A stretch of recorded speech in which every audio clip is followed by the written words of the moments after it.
Jambo buana, everyone. Good afternoon, bienvenidos, and welcome to our nation's capital. We are gathered here today to discuss less thanks and more giving.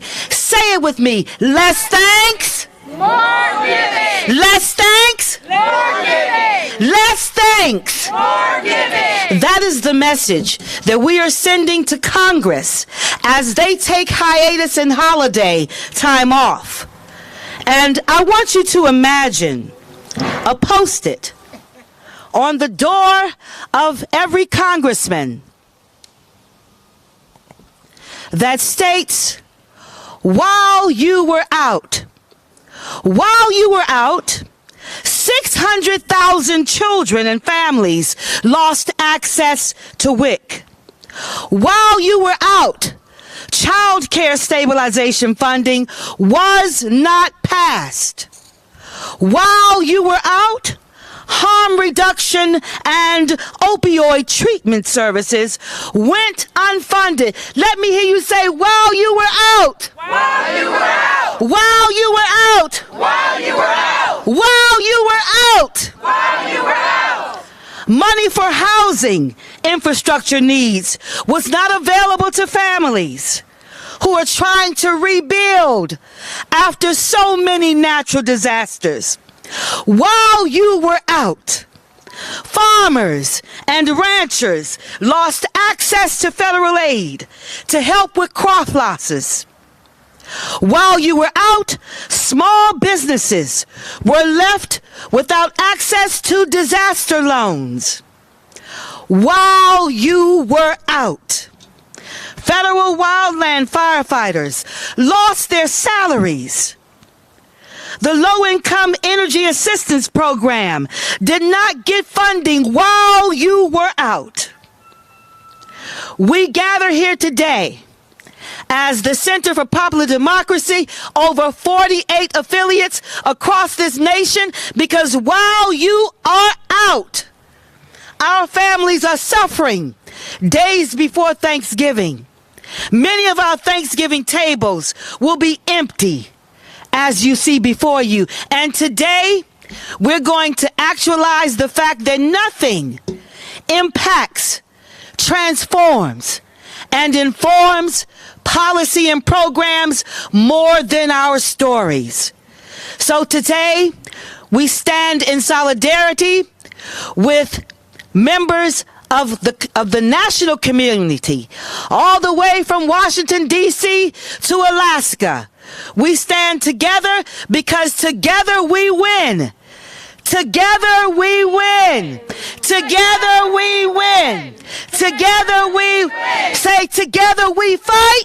Together we fight. And together we will win. And together we will win. So now we're going to get right into our storytelling. I am Fari Gamina Tumpe, a nation Washingtonian, a custodial grandmother of 3 children with special needs. I am also an agitator, a freedom fighter, and a community builder with Spaces in Action, DC. But before I tell my story, I want to leave space and pause for a moment so that you will hear a different voice and bring forth our first storyteller.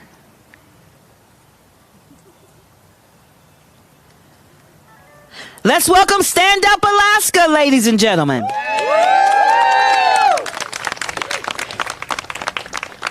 Hi, my name's Canyon Kukachuruk, and I'm from Nome, Alaska, and I'm representing Stand Up Alaska today to talk to you about food stamps. I was born into a 2-parent home who were both disabled alcoholic addicts. My only source of food was food stamps. I grew up, and I am alive standing here today in front of you because of food stamps. This budget that you're proposing would gut food stamps. That, in real time, would look like families starving and tables looking like this. That means my siblings that aren't 18 yet will go without food. That means my siblings' friends and more people in my community will go without food.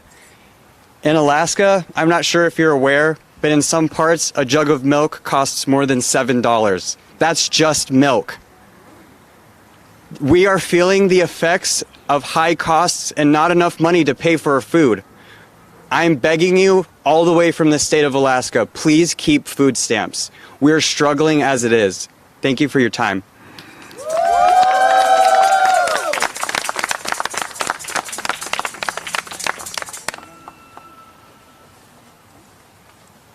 We're going to keep this party going and bring up Gina from the Ohio Organizing Project. Thank you. Thank you. Hello, everyone. I am here today traveling from Ohio with Center for Popular Democracy, with their affiliates, Ohio Organizing Collaborative, as well as Building Freedom Ohio. I am the mother of 3 amazing children and the sole provider of those 3. I'm here today to speak on SNAP benefits and how very concerned I am with the reality of either a government shutdown, cuts from a budget, or even, as we've noticed today, more prolonged activity on Congress doing their jobs. What this means for your people, my people, the people, and furthermore, that the budget cuts to the most vulnerable citizens you represent, the poor people. Unlike you, Congress, many of us don't have the same fortunes or luxuries that you do. And these small budget cuts may seem like nothing to you, but it's a great deal to all of us. It's a huge deal and a straight attack on basic necessities needed for our children and our families to make sure that they're well as being well ourselves. People need their benefits. I couldn't imagine stealing food from a youngster's mouth because one's benefits were cut due to power-hungry politics. I couldn't imagine choosing bread and milk over electric, gas, or even paying rent. I can't fathom choosing between paying rent or making ends meet so that my children are able to eat. I couldn't imagine making less portions for dinner and leaving my kids hungry until their next meal. Kids deserve to not suffer because of our politicians not being able to do their jobs.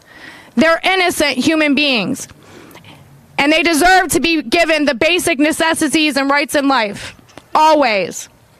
As much as I can't imagine this happening to my own family, it's what has become with the halt of this budget being prolonged and the cuts within it.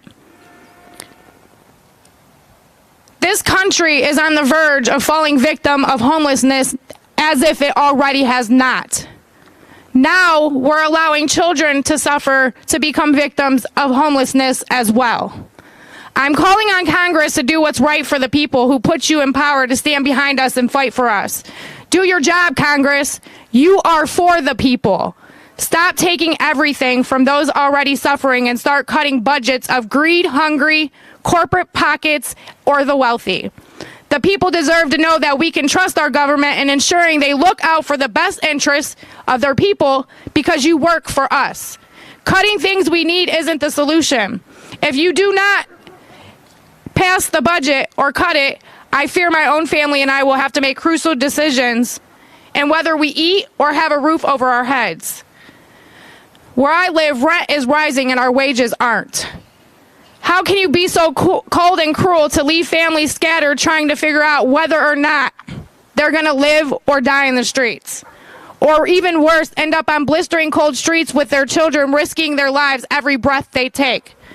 Pass the budget, no cuts, you work for us and we elected you. You serve us, you are to protect us. Cutting valuables in our lives isn't protection whatsoever. Where's humanity in stealing from people's mouths? Thanks for listening, and I encourage you to do your job, Congress, in solidarity and for the people.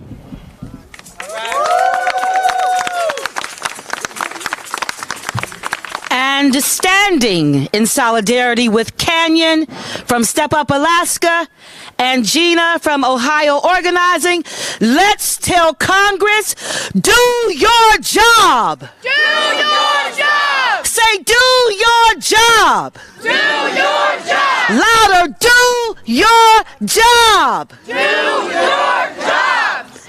And Irma Vera deserves to have food on her plate and on her table this holiday season. Let's welcome Irma Vera from Los Daños and Make the Road New York. Muy buenas tardes. Ya me presentaron y quería decirle a los señores políticos, a los de derecha y los republicanos, que por favor se pongan de acuerdo, que una casa dividida no prospera. Necesitamos que estén unidos.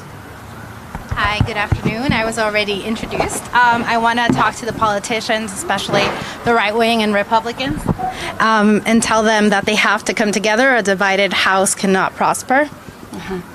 Necesitamos esos recursos que están recortándonos porque tenemos hijos, salimos todos los días a trabajar para poder tener en nuestra mesa la comida para tenerles a ellos, y necesitamos que tengan esos recursos, vengan a nuestros niños en esta nación, a nuestros jóvenes, a los adultos mayores y a nosotras también, las mujeres que salimos a trabajar por nuestras familias.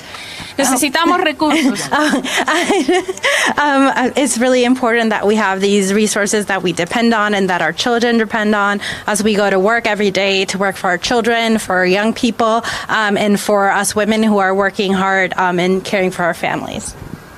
Necesitamos que nos ayuden para también seguir preparándonos como mujeres, seguir educándonos. Necesitamos esos recursos. Necesitamos recursos para nuestros jóvenes, para nuestras escuelas. Y we also need resources for our young people and our schools. Y para prepararnos. And for women to be able to educate ourselves and prepare ourselves. Y bueno, eso sería esta petición de parte de todas nosotras las doñas de May the Road de New York. Veo mucha gente en los subway durmiendo en el suelo del subway. No tienen casa, no tienen hogar, no tienen un plato de comida. And so that would be my plea as part of the Doñas, as part of the Make the Road New York family. In New York, we see a lot of homelessness. For example, folks on the subway who don't have a place to live, who don't have food on their plates. ¿Qué está pasando? Es muy difícil ver todos los días, cada día esto, en los trenes, en los subway, gente durmiendo allí. No tienen casa, no tienen menos un plato de comida. Y mientras nuestros señores políticos van tranquilamente a cenar con sus familias, una buena cena, hay mucha gente que no tiene. So especially, it's especially hard to see that when we know that our politicians are able to comfortably go back to their homes and have a bountiful meal with their families, and there's other folks that don't have meals on their plate. Mucha gente que no tiene ese privilegio en sus mesas. Y queremos alzar nuestra voz y pedirles que por favor se enfoquen en su nación. Y eso sería todo. Muchas gracias. And so we want to raise our voice and ask them to focus on their country, and that would be all. Thank you.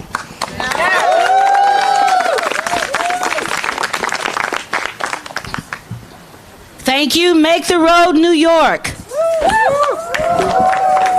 The 48 affiliates of the Center for Popular Democracy are so grateful that we've been afforded opportunities to build communities and to stand in solidarity with organizations within the Center for Popular Democracy.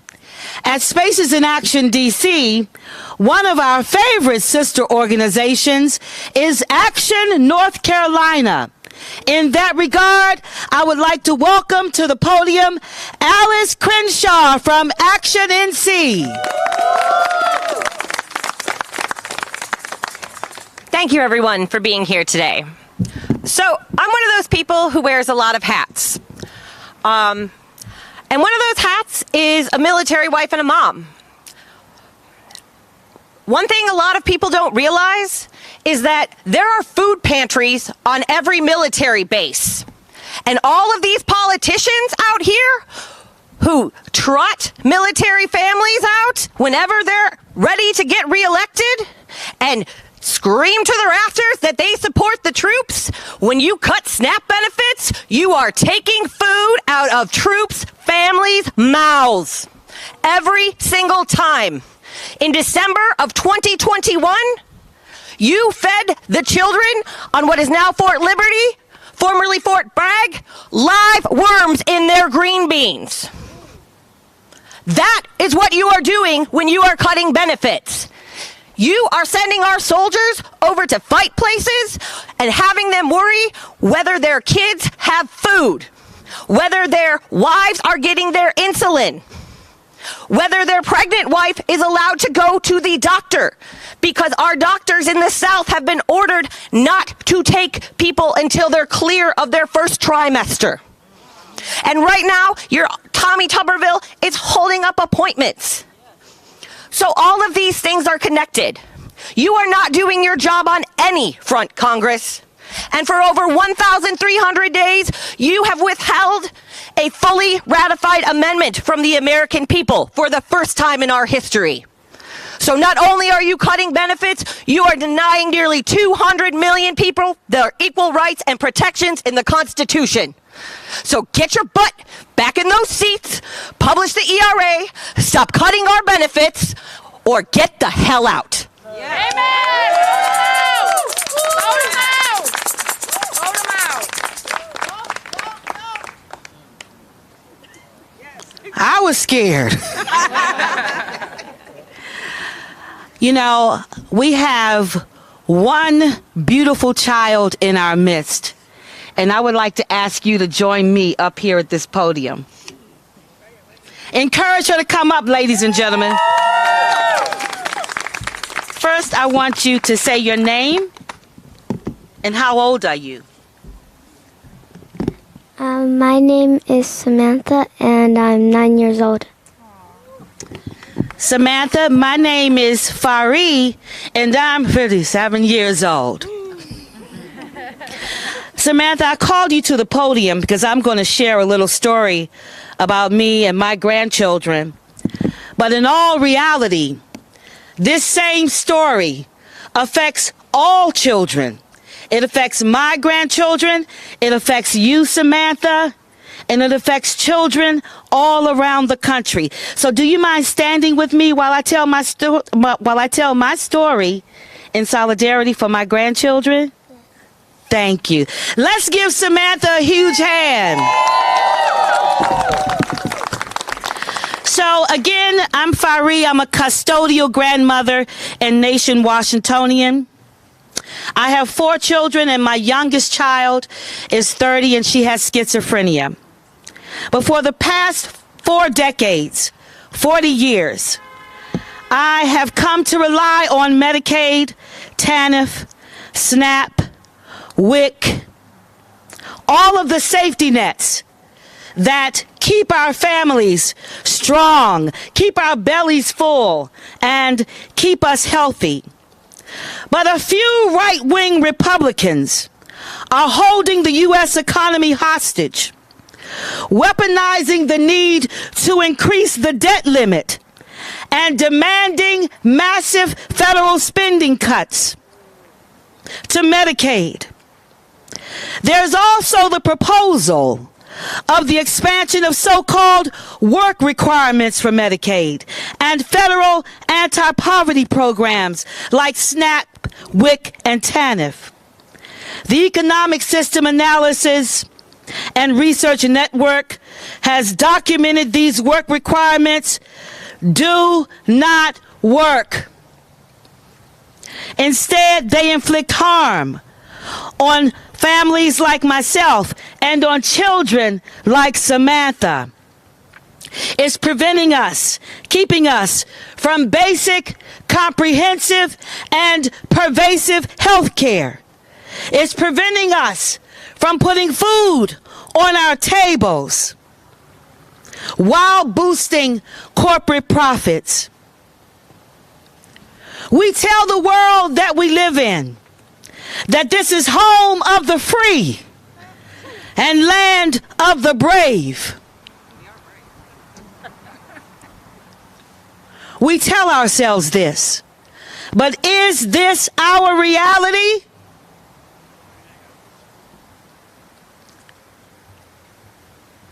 More than 2 in 3, 71.18%, were satisfied with their quality of Medicare, and all of that may be jeopardized. We know what government looks like when it works for the people. We learned that through the public health emergency during COVID. But now we're in a financial, health care, child care, climate, and every other kind of emergency. And we need Congress to do their jobs. Can you say do their jobs loud? Tell them loud. Say, we need Congress. We need Congress To do your job. to do their job. One more time. One more time. Say, do your job. Do your job. Louder. Do your job. One more time. Do your job.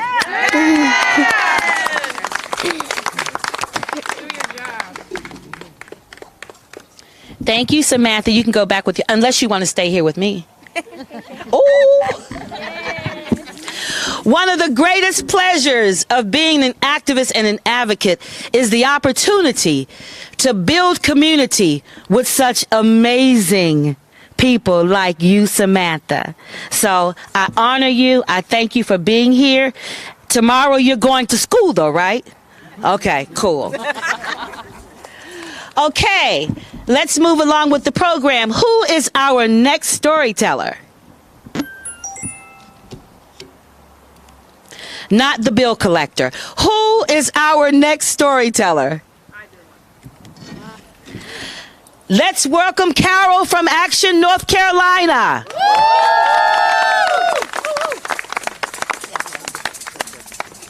Good afternoon, everybody, and thank y'all for being here.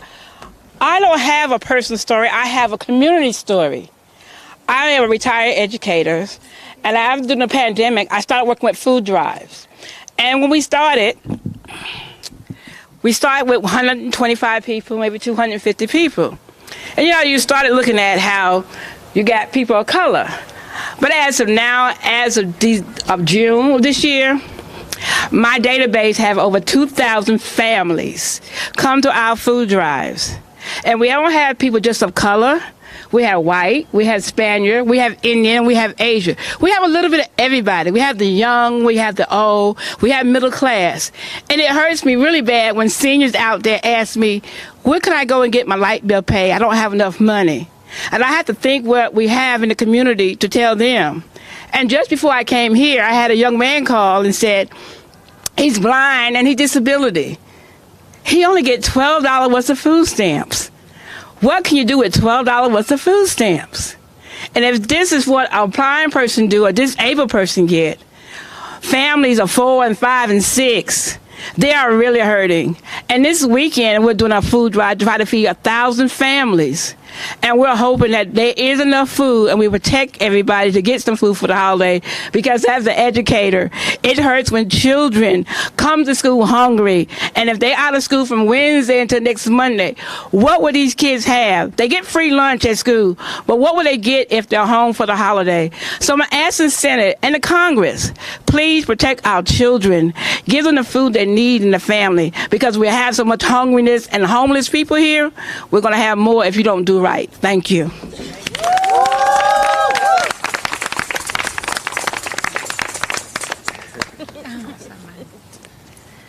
So Samantha and I got a little fired up on the sidelines, didn't we, Samantha? Yes. So we're going to say, when democracy is under attack, what do we do? Stand up, fight back. I said, what do we do? Stand up, fight back. What do we do? Stand up, fight back. When health care is under attack, what do we do? Stand up, fight back. What do we do? Stand up, fight back. What do we do? Stand up, fight back. When child care is under attack, what do we do? Stand up, fight back. What do we do? Stand up, fight back. What do we do? Stand up, fight back. When democracy is under attack, what do we do? Stand up, fight back. What do we do? Stand up, fight back. What do we do? Stand up, fight back. Everyone, give the amazing Samantha another resounding round of applause. Thank you. Thank you.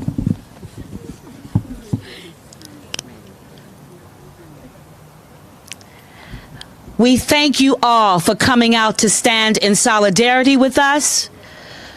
Together we're stronger. This is just the beginning. The fight continues. We will rally. We will march. We will have speak outs. We will have trainings. We will stand until justice is done. Thank you. Enjoy the rest of your evening.